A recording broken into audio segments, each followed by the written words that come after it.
So there's a couple things that came to mind when I got this question, and the first is I wish that I had been more active. A lot of people have talked about like the clubs and being more active, and I really didn't.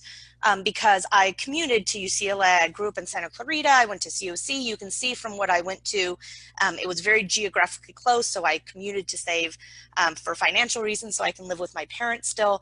So as such, I didn't get to be as involved with UCLA. Now that's a personal choice. I'm totally fine with that because I had not a lot of bills coming out of my degree, so I felt it was worth it. But just know what you want out of it. The other thing is that actually I have three. I can't count math, three things. The second thing is that make sure that I saw a counselor. I wish I could tell myself to go see a counselor yearly.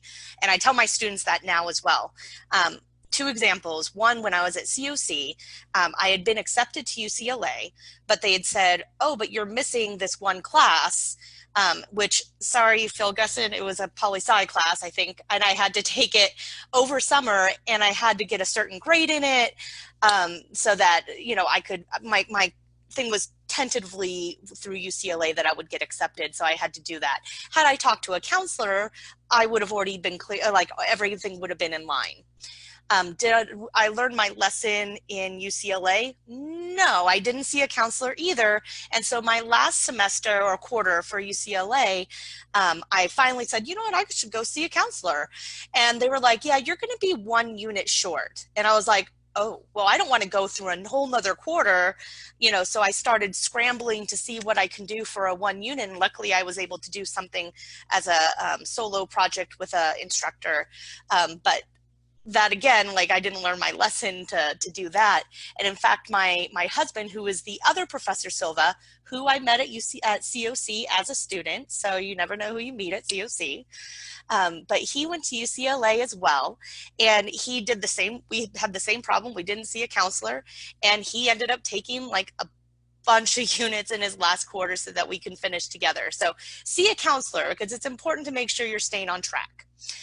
The other thing that I had was I talked in my first intro that I felt like a little fish in a big pond. Coming from COC, I was a TLC tutor. I was like one of the top math people there. And then I went to UCLA and I'm surrounded by really wonderfully smart people, but I was surrounded by really, really smart people. And not that I wasn't, but I felt more intimidated because I was, everyone was as smart as I was. I felt like, oh my gosh, everyone's like me then. So even though I excelled at my major, it was intimidating. And then I didn't realize like within myself what I wanted. And so I would say, like, for instance, UCLA is an R1 school. And if you don't know what an R1 school is, neither did I at the time. And so R1 is a research university where they primarily focus on research, and a lot of the big universities are like that. And so sometimes my instructors were not as focused on teaching as, say, like my College of the Canyons instructors were, because they were more focused on research, which is, again, brilliant instructors. And some of the instructors were really wonderful, but I did have to get accustomed to a variety of different professors. So that was interesting. So if you don't want certain things, like with a big school, little school, a research school, or more focused on classrooms, just kind of know what you want before you start applying. I went to UCLA because I'm like, the name and its prestige and it's a beautiful campus and it was close. And I don't regret any of my choices, but it's something that I, should have thought about maybe a little bit more because I hadn't really thought about it.